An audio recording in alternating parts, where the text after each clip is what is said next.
Today's case sent shockwaves through two separate small towns, and the ongoing investigations have left people with more questions than answers. First, we're unpacking a young man's bizarre attempt to cover up the death of his own mother. Then we'll shift our focus to a sudden, violent murder that sparked an interstate manhunt and led to even more gruesome discoveries. Let's get into it.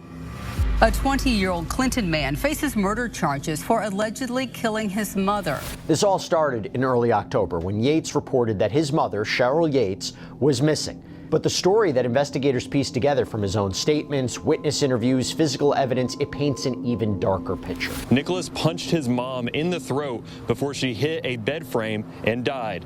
He then allegedly took her body to this backyard and burned it.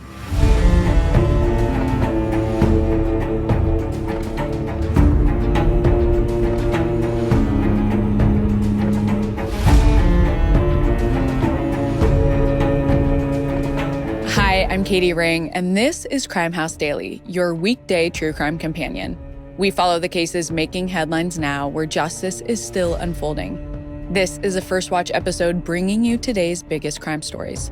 So don't forget to subscribe to my YouTube channel at Crime House Daily so you never miss an episode. This episode discusses active criminal cases and breaking news. The information we share is based on what's publicly available at the time of recording and may change as new evidence comes to light. We aim to inform, not to decide guilt or innocence, so everyone mentioned is presumed innocent until proven guilty in a court of law.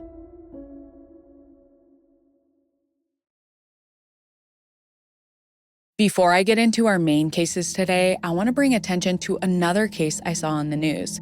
It's a Tennessee murder case that's gripped the state for more than 2 years, and it is finally heading towards trial. 22-year-old Maya Fuller was found shot to death in 2022.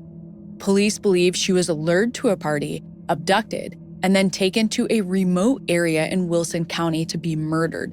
The mom of the suspect said that things started when Tiana Tipton said someone tried to kidnap her at a party, although investigators have since reviewed security footage from that night and didn't see any evidence of that. Tipton's brother, Tyshawn Bowles, went on Instagram and found Maya's profile and said she was the one responsible for the attempted kidnapping. He then helped lure Maya to a club through social media messages. Maya was then seen leaving the club and walking to the parking lot with Tiana, where she was jumped by her and another woman, Lamyra Pipkins. The woman eventually forced Maya into a car trunk and drove her to the spot where she was later found shot 7 times. 2 suspects have already pleaded guilty.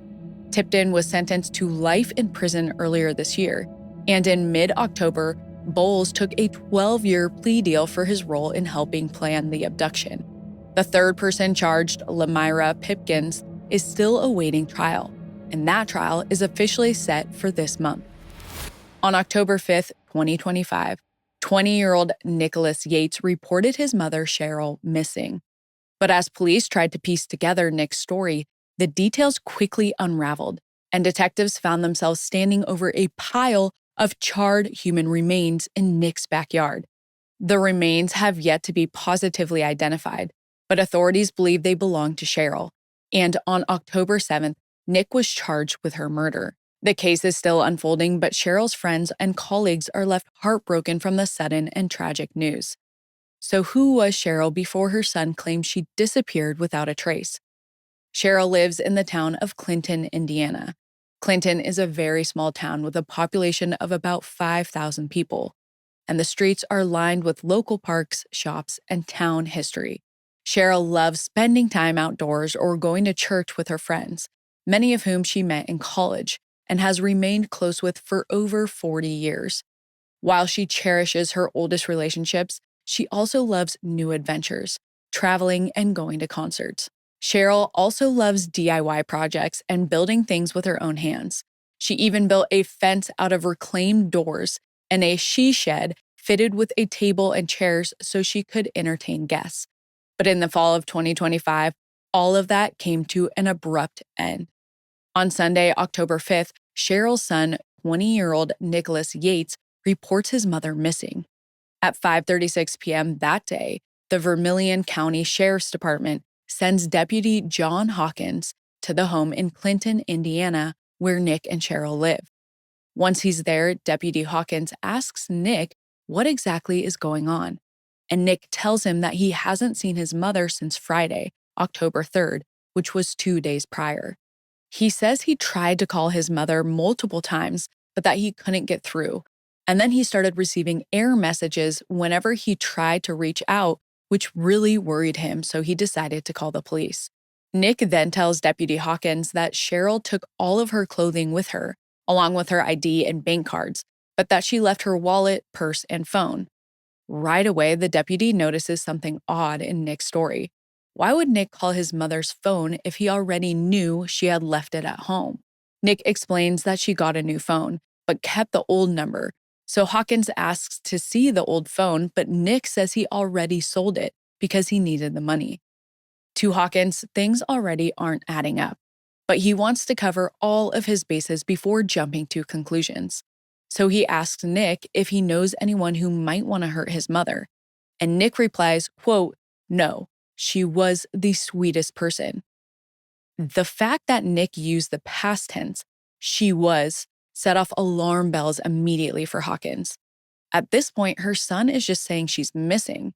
Using the past tense would point to the fact that Nick either knows or believes that his mom is already dead. Still, he wants to do his due diligence before accusing Nick of anything. Cheryl is a contractor for the pharmaceutical company Lilly, so he reaches out to Cheryl's work supervisor to try and establish a more exact timeline of her disappearance. Her supervisor tells the police that Cheryl was at work the previous Friday, but she made an odd comment while she was there. She was mad at Nick for wasting all of his money and forcing her to pay his bills, and said she was going to kill him. But no one actually believes Cheryl meant this literally.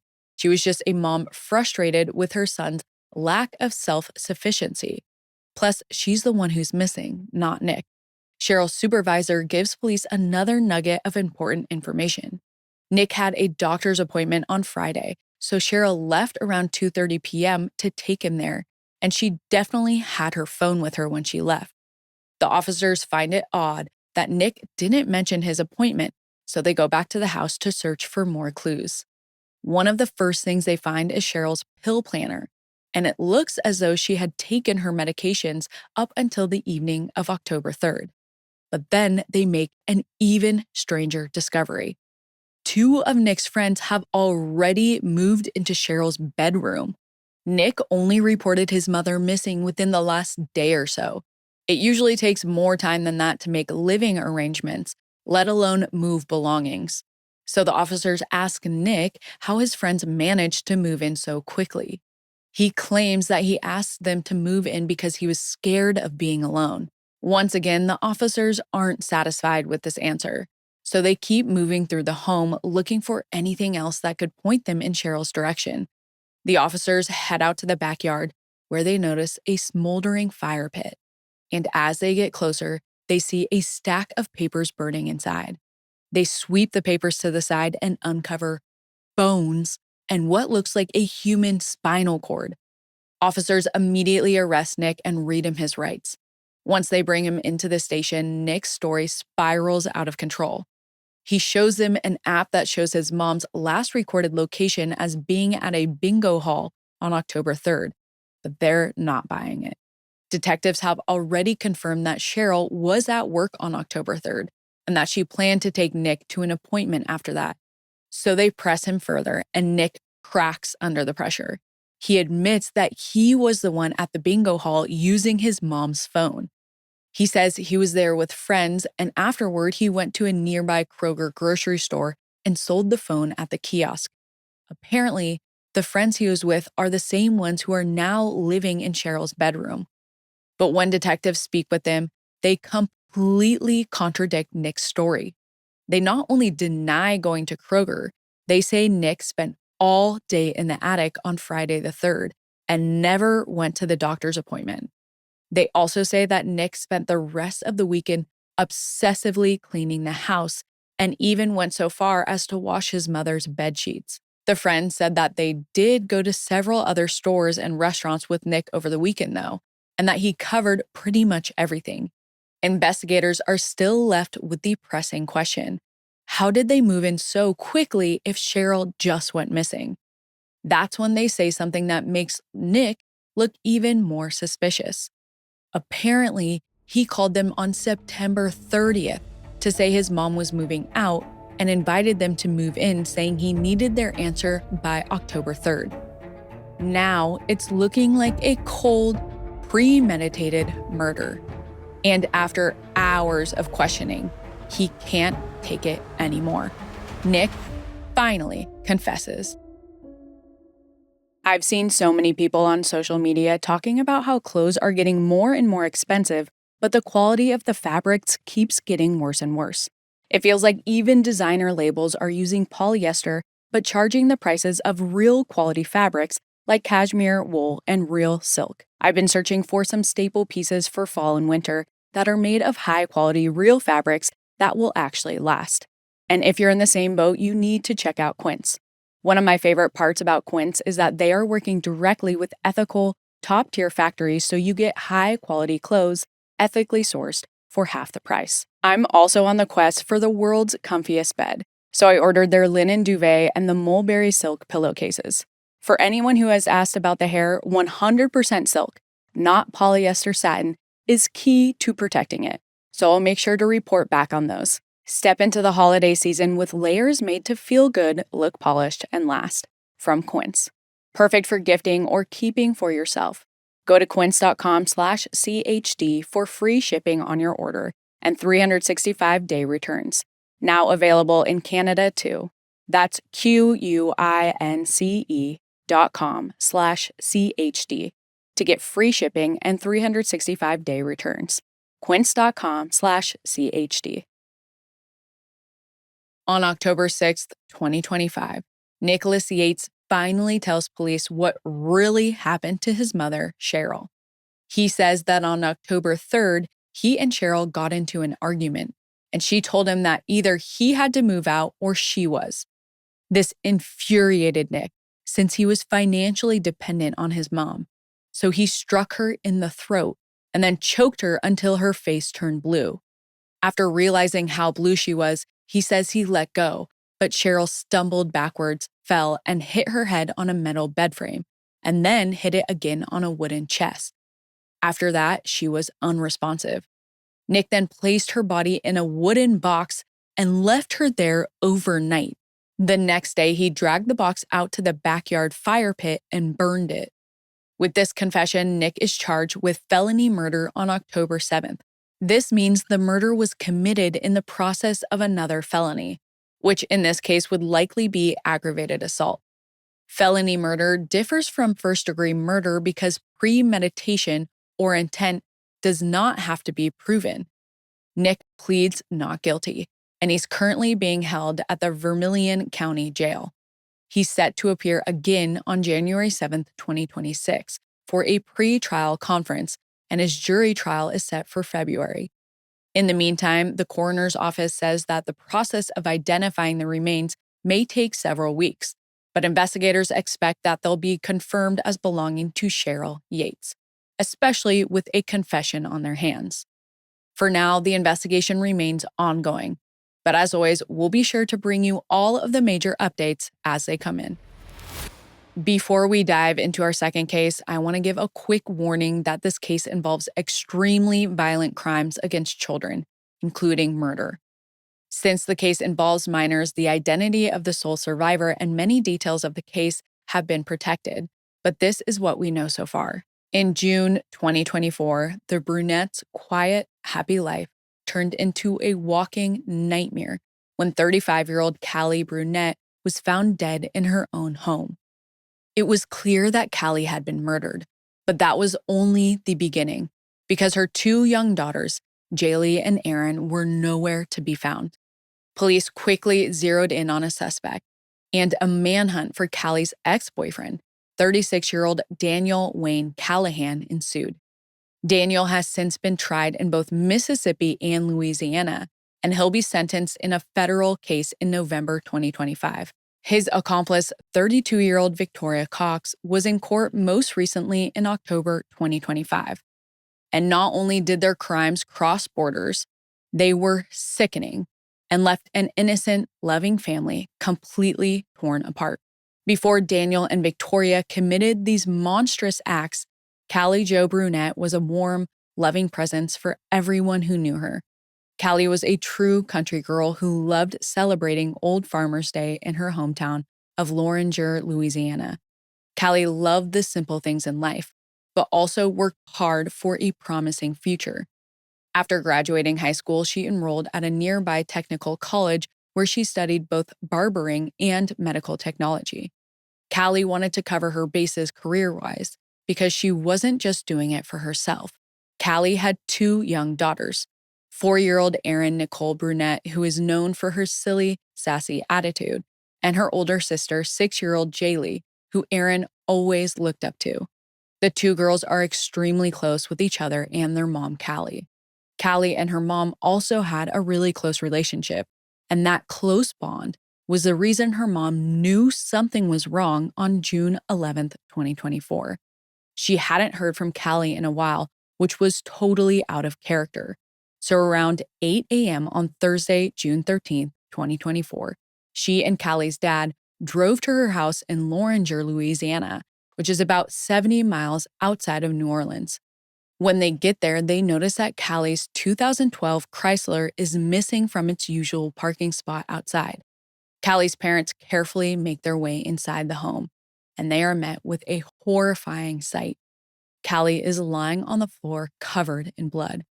From there, even more panic sets in because Jaylee and Erin were nowhere to be found. Callie's parents quickly call 911 and officers spring into action. They believe that whoever killed Callie also kidnapped her daughters before fleeing in her car. So they send out a request for license plate data across the region. And they get a hit on the Chrysler traveling north towards Jackson, Mississippi, about 150 miles from Lauringer. This hit comes in right before authorities in Jackson receive reports of a suspicious man attempting to break into residences in the area. They identify that man as 36-year-old Daniel Wayne Callihan, Callie's ex-boyfriend. Police were already on high alert, but now they're even more worried about the girls because Daniel has a violent record dating back to 2008 for a range of felonies, including burglary, theft, aggravated battery, and assault. They have no idea what he wants with Jaylee and Erin, especially because he's not even their father. All they know is that they need to find him fast. The same day Callie's body is found, Daniel's sister, Dixie, contacts police and says she received messages from Daniel the day before. Daniel used Callie's Facebook account to contact Dixie and asked her to send him money and told her he had done something bad. Unfortunately, Dixie doesn't know where he is, so police continue to gather license plate data as well as video surveillance from a McDonald's in Jackson. In the footage, officers spot 2 children who resemble Jaylee and Erin. Authorities compile enough data to narrow down Daniel's possible location, and they think he's in a house on a road called Bougier Drive in Jackson. While U.S. Marshals gather alongside local police in the area and start trying to locate him, 2 witnesses approach them and say they recently heard 2 children screaming from the woods about 50 yards behind one of the houses. So the officers immediately head to that house, and the first thing they notice is that it's only partially finished, and it doesn't seem like there are any permanent residents. When they speak to the neighbors, they learn that a small group of people tend to file in and out of the house, and each person only stays there for a short period of time before leaving again. Officers begin to wonder if the house is used for some sort of ongoing criminal activity, and when they start digging deeper, they realize just how sinister it might be.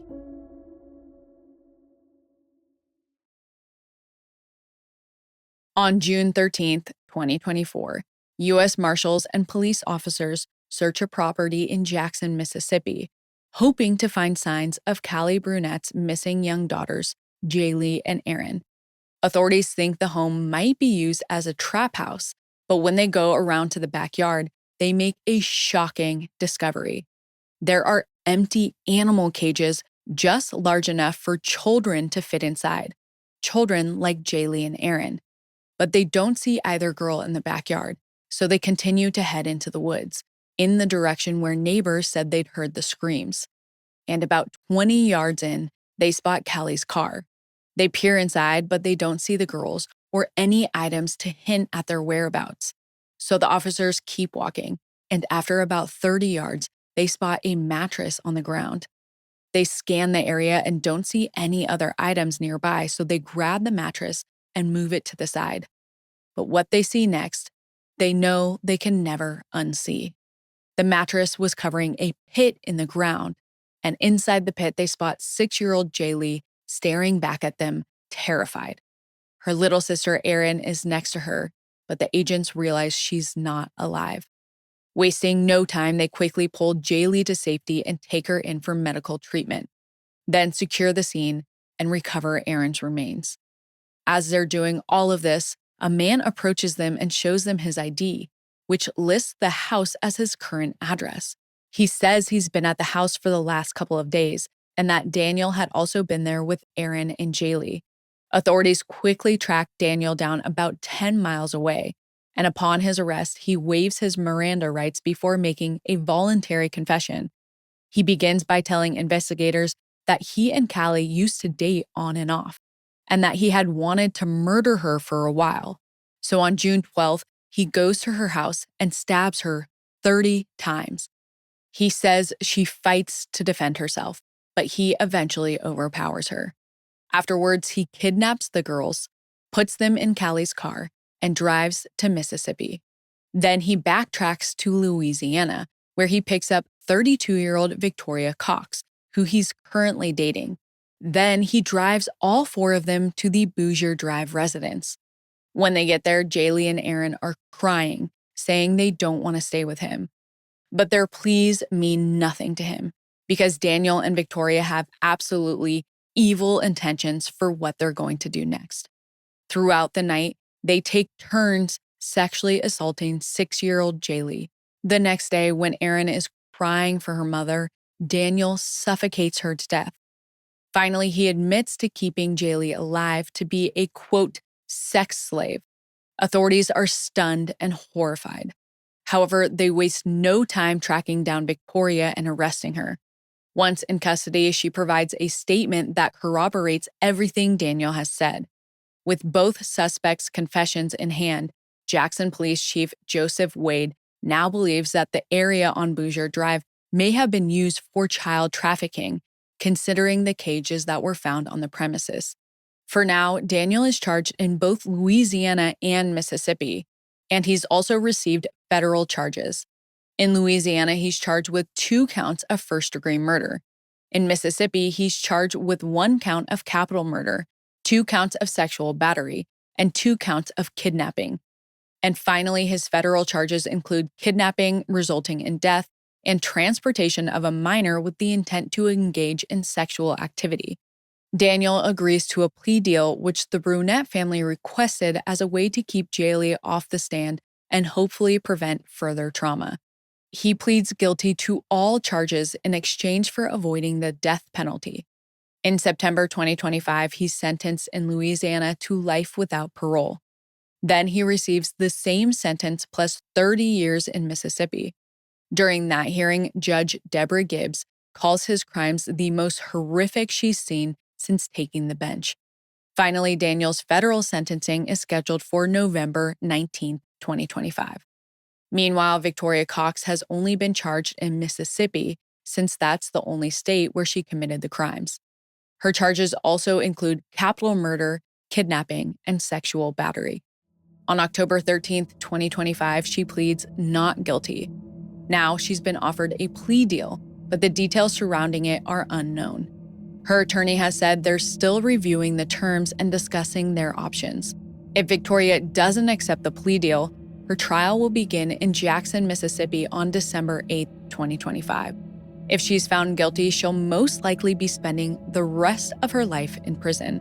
As for Jaylee, she is now in the care of her loving grandparents. Hopefully, the final outcomes of this case will help bring their family closure and allow them to heal. What did you think of today's cases? Drop your thoughts and theories in the comments. See you next time. If you haven't already, subscribe to our YouTube channel at Crime House Daily and follow us on social media at Crime House 24/7 for real-time updates, because the pursuit of justice never stops.